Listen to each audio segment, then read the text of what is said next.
Here lies Arthur, the king who was and the king who will be. That's the legendary inscription on King Arthur's gravestone in Thomas Malory's Le Morte d'Arthur. Writing in the 15th century, Malory had no idea how prophetic those words would become. King Arthur refuses to stay buried. Again and again, he rises in our collective imagination, bringing with him a world of noble knights, the enchanting Queen Guinevere, the legendary Round Table, the shining halls of Camelot, and, of course, the iconic sword Excalibur. But where did these stories come from? And is there any truth behind them? The King Arthur we know today is a product of the later Middle Ages, but his legend goes back even further, rooted in ancient Celtic poetry from the time of the Saxon migrations into Britain. When the Romans departed Britain in 410 CE, new groups from what is now Germany and Denmark began settling in the land. The native Britons strongly resisted, determined to defend their way of life.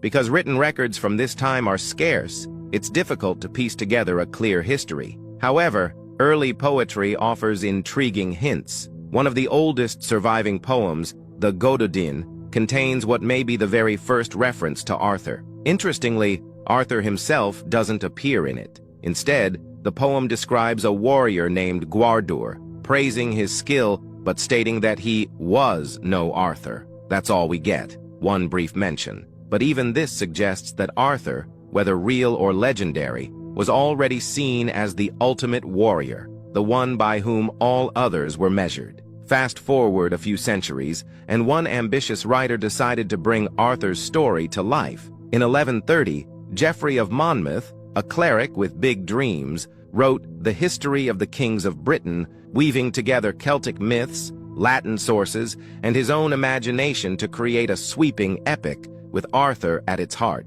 Now, calling Geoffrey's work history is a stretch. Writing nearly 600 years after the events he described, he had little factual material to work with. Instead, he blended together legendary battles, real locations, and elements of folklore. For instance, stories of a powerful sword called Caliburn already existed in Celtic tradition, and a Roman fortress named Caerleon was a known historical site. Geoffrey simply combined them, making Caerleon Arthur's royal seat and renaming the sword Caliburnus, later to become Excalibur. He also introduced the wise and mysterious counselor Merlin, inspired by the Celtic bard Myrddin. If a real Arthur existed, he was likely a military leader, but Geoffrey's version? A mighty king, ruling from a grand castle, surrounded by noble knights and extraordinary events. And the world. Geoffrey's tale spread quickly. By 1155, the poet Wace had translated it into French,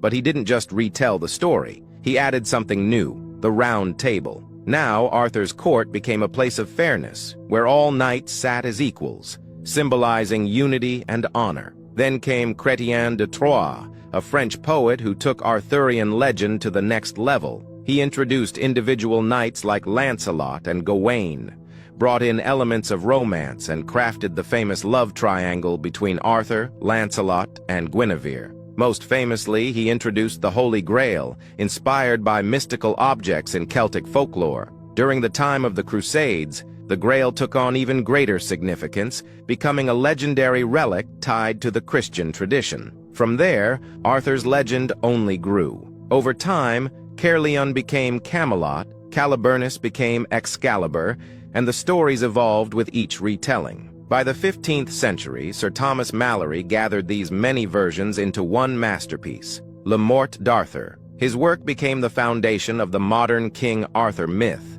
the one we still tell today. Over the past 1,000 years, Arthur's story has been reshaped time and time again, reflecting the values and dreams of each new generation. And we're not done yet. From books to movies, TV series to video games, Arthur continues to capture our imagination. So did Arthur really live? Did he rule, love, and wield a legendary sword? Maybe, maybe not. But one thing is certain, his story will never die. Love uncovering history's greatest legends? Follow us for more fascinating stories. I've been your host, Myths and Legends.